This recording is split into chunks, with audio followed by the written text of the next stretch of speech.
Hey, everybody. So, time to preview the Georgia Tech versus Clemson game. Look, this might be the biggest game of the year for both teams. Um, this is basically two. Well, as far as we know in the ACC, two of the best teams that we've seen so far. So, in my opinion, the four best teams are Miami, Florida State, and Georgia Tech and Clemson, which I think Miami's number one. But this could be this game coming up this Saturday could determine who winds up going to the ACC championship between the two of these teams. It could be the tiebreaker. I mentioned it before, how important the tiebreakers are in this game against Clemson, and to have the tiebreaker over them first and foremost would be really, really good towards the end of the year, because it would mean that we might be able to take a loss to another ACC team and still make the championship, because we would have that tiebreaker over Clemson. So this is a huge game, and then obviously Clemson, they lost to Brian Kelly week 1. They're not going to want to freaking start 1-2 and then 0-1 in the ACC. They're going to want to, again with the Cats. Go. Get out of here. They're going to want to start. They're going to want to get back on track here, get a winning record. They did not have a great start of the year, obviously, with that loss against, LSU at home, which they shouldn't have lost that game at home. They really should not have lost that game to LSU. I mean, disappointing that they can't show out against the freaking SEC and they lose at home. You're supposed to be defending Death Valley. That was like the battle. They battle over Death Valley and they can't get the freaking win over them, which is no good. They really should have won that game. And then of course the next week again at home, they struggle against Troy, and now they have to go on the road for the first time. They haven't played great at home 2 weeks. Now they got to go on the road and play, and I expect a pretty good crowd Saturday. I went to the Miami. Noon games are lame and anticlimactic. It feels like this would be so sweet as a night game, but I went to the Miami game last year. And it was at noon, and I was disappointed about that game because it was, a big opportunity for us, and we got Miami at home, number 4 team, but it didn't wind up mattering. We won anyway. So I'm not going to, complain about that this time or say that, it's going to detract from our chances of winning because it didn't matter last year against Miami. Now, Miami last year was not the best, but Clemson, they aren't what they were cracked up to be anyway. They got quite a bit of love in the offseason, including from me. I thought that I'll tell you something. Miami this year looks so far how I thought Clemson would look. I thought Clemson would be much better looking than they are so far. I picked them to beat LSU. Obviously, they didn't do that. They have definitely underperformed in my eyes from what I kind of had expected. So this is a golden opportunity for Georgia Tech. And I've been saying, I've been predicting a loss to them pretty much the entire offseason. I thought they were going to be a lot better. I thought that, we had maybe missed our chance because ever since Trevor Lawrence left, really, Clemson has been in this kind of slow downward decline. Not they're still winning 9 games a year. They're not a bad team. They're just not what they used to be, where they're a real contender, in the playoffs to win the Natty and stuff like that. They can still win the ACC and stuff, but they are definitely not what they were before the ukulele years and stuff. So this is our chance. This is a big chance. They've beat us 9 times in a row. So besides all the ACC stuff, this is a big rivalry for us too, and a chance for us to break that huge freaking streak. And I was pissed last time we played them because they weren't that good. It was Brent Key's first year, and what are you doing? He's sitting here eating a plant. It's made of plastic. Don't eat the plastic plant, dude. Come on. These cats will do everything in their power to interrupt my video. I'm sorry. They beat us 9 times in a row, and I was pissed last time because that should not freaking happen. And it's funny that they beat us 9 times in a row throughout their, their height of their program, in the 20 teens, and we still lead the series by quite a bit. It is funny. So that's a thing. And I, as for Tech, so that's kind of the look at Clemson. As for Tech, we are 2-0, which is what I expected at this point. I expected us to beat Colorado. Obviously, we're not quite as looking good in the first 2 weeks as I had hoped. Obviously, there's a huge turnover thing. There's the fact that we had to rely on Haynes King yet again to carry the team on his back to beat Colorado when he shouldn't have had to do that. And then there's all these penalties, which we've been so disciplined under Key. I don't know how that happens, but it's got to be fixed. Listen, Clemson, I just got done saying that they're disappointing, right? They're not living up to expectations. They're not quite as good as most people had thought they would be. However, they are still an extremely, extremely talented team. They're more talented than us by a lot. I mean, they have, they've out-recruited us for years and years and years.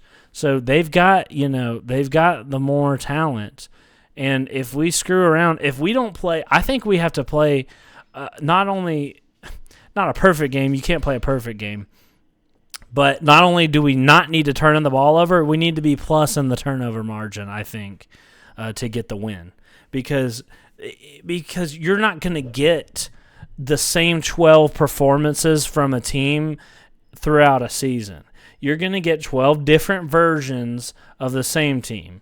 And they're not going to have, the same day that they had against Troy or the same day they had against LSU. Those were 2 different performances, by the way. If they had played like they were playing against Troy, they would have lost to LSU by 3 scores. They were played much better against LSU and still come up short. But the fact is, we might see them play. We might see them do stuff that they haven't done yet all year. I actually, it's Thursday night. I've got the Wake Forest game on. God dang, Wake Forest. It's just an example, but they beat Kennesaw State by 1 the other day and scored like 9 points or 10 points or something. Tonight they've got 24 points in the first half. Like, you could see a completely unexpected performance from a team just because they struggled in week 1 and 2 or whatever. Maybe they it just depends, and obviously the matchups are different and stuff like that. So I think that we need to control as much as we can control. I think if Clemson plays to their utmost potential, then they'll beat us. Maybe even if we play to I think their game is probably better than ours. Their peak potential is probably higher than ours. It depends what kind of performance we see out of both teams Saturday, and ours needs to be, we need to control what we can control, not have the crazy penalties, not having you can have penalties, not 100 yards of penalties. That will lose us the game. Even if Clemson doesn't have their best performance, turn the ball over more than, probably at all, but definitely more than once will lose us the game. Doesn't matter that we're at home. Doesn't matter that Clemson struggled against Troy. This is a new game, a new day, and we have to be on our A game. I fully believe that. I also talked about Haynes King a lot. I fully believe that he's going to play. I believe, They actually listed him as available, which I was surprised. I thought the ACC is requiring a injury report now, and I actually expected them to put him questionable or whatever it is, but no, they went ahead and said that he was available, which isn't surprising me. I would have bet all my money that he would have started the game Saturday, and I believe we're gonna get an amazing performance out of him. So I think that he's definitely going to we're gonna need to help him out though. Like, Haynes King can't carry the freaking game. We can't just rely on him every time. Running backs and the O-line need to get more rushing yards. That needs to be a thing. Now, they don't have the best offensive line, so we can get after K. Klubnik, or we need to. A.J. Hoffler is also back from injury, so we're looking at a healthy D-line, so we're definitely going to need that. I'm actually really excited to hear that he's back.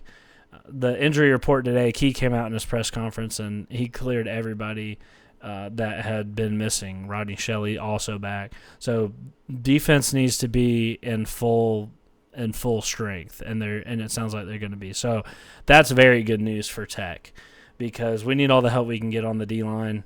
Their offensive line might be their weakness, but our defensive line is also our weakness. So, it's gonna be interesting to see, and then of course, we're gonna need to get the run game going, and we'll see how Haynes King passes. Obviously, I've talked a lot about his passing and how I think that he might not be the same ever since his injury. A lot of people disagree, but we'll see. I'd love to be proven wrong and see him stretch the field out or whatever. But and hell, we might see Philo.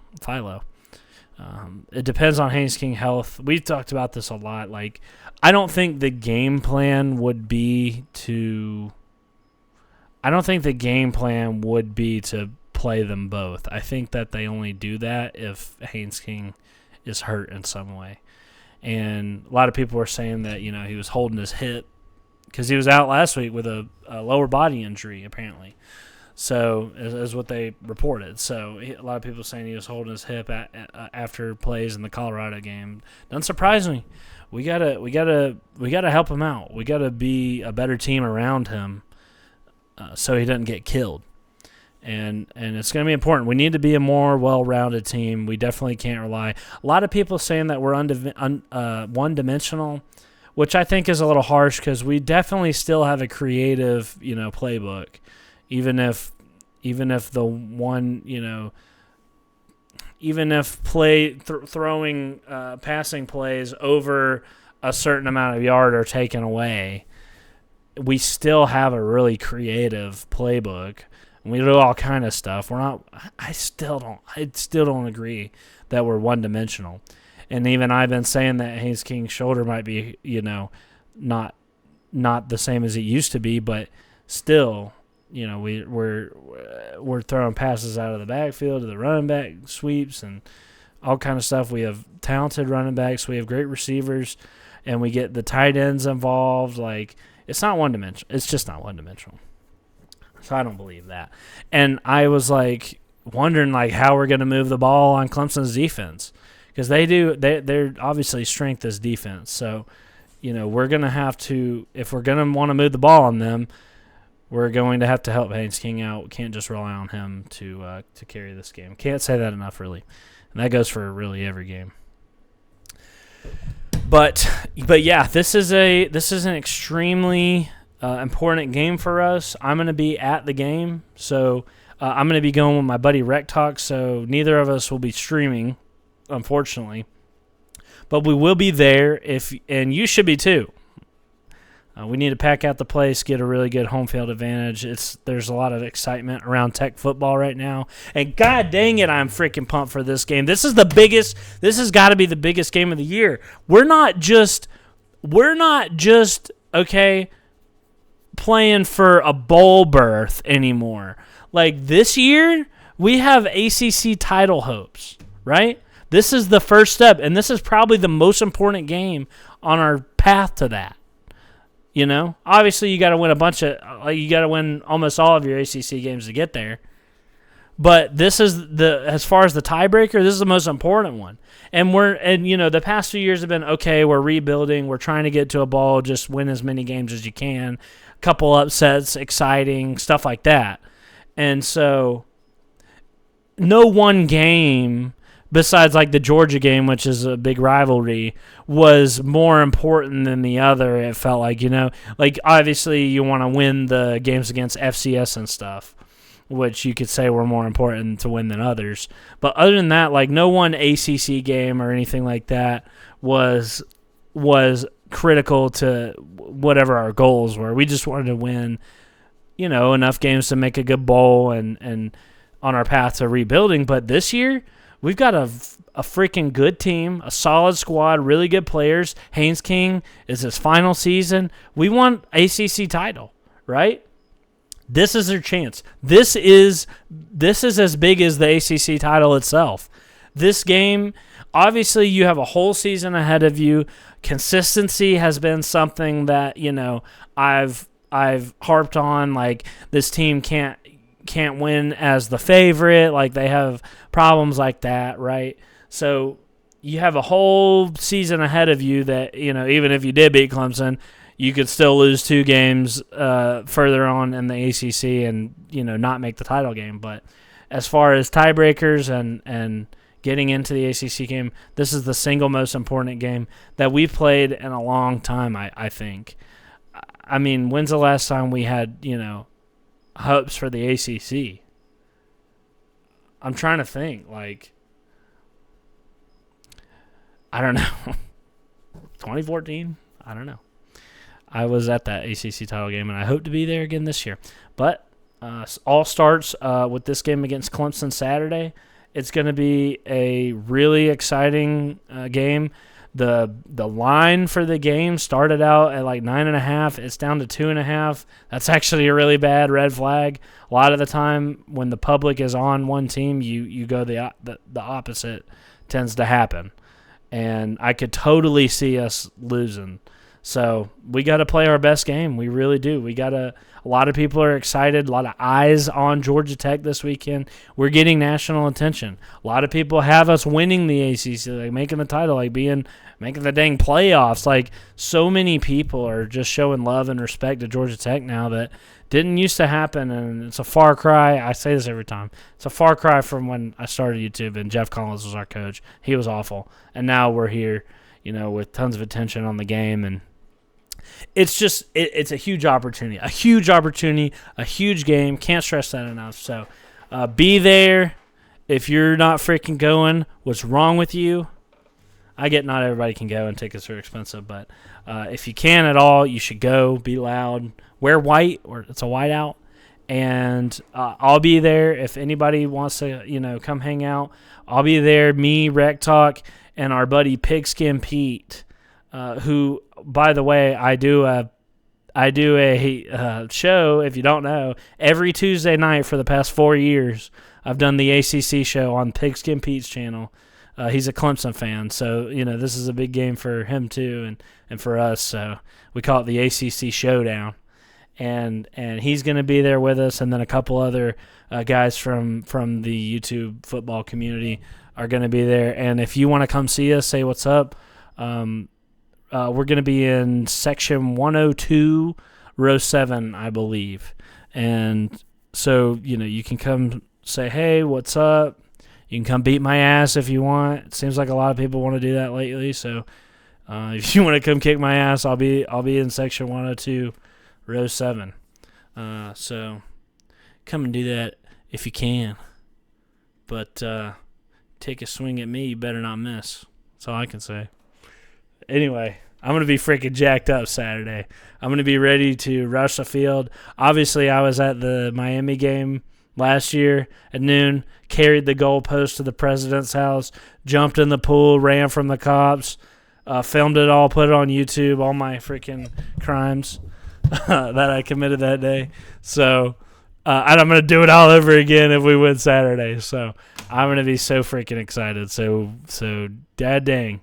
I will never forget that Miami game, and if we win this, I'll never forget it either. Snapping a huge 9-game losing streak would be amazing. So yes, please go to the game, be loud, and come say what's up to C-Dog and Rec Talk if you get the chance. We'll be probably walking around, before the game, tailgating and stuff too. So anyway, thank y'all for watching. Go Jackets, beat Clemson, and I'll see you next time.